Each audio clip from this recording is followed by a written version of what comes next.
Hey guys, a lot of you have been asking me for me to do a tutorial, so today I'm gonna try to do one. I didn't save much from the making of my videos, but I think I saved enough to illustrate my process of animating. All the tricks that I used to animate were completely improvised. I just did what felt right for the scenes. I hope you like it.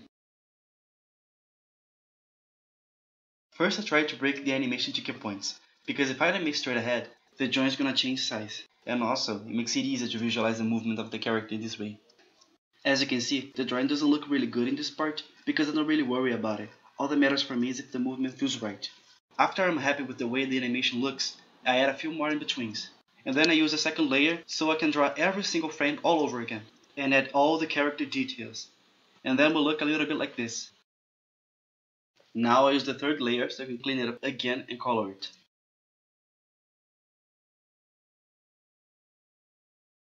In this part, I animated her running first because I wanted to get a sense of the timing of the scene.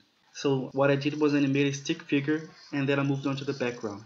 The background was animated in two layers. The first layer I animated the floor, like the floor, the ground, the river, and the second layer I animated the trees. I did this because if I animated the trees and the floor and the river all together in one layer, it would be harder for me to clean in case I made a mistake. So I animated them both separately, and when I was done, I combined them together, leaving me with the two top layers left for me to work on her. In this case, I animated the tree first because it's the main focus of the scene, and the characters are going to interact upon it depending on how it's going to move. Then, when the tree is animated, I add the bushes behind, and then I animate the boy and the leopard the way I taught you guys already.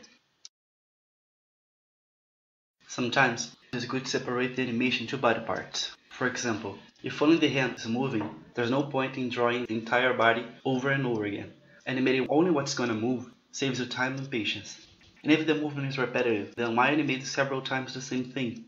Only animate the movement once, in a way that you can repeat it several times and still look fluid.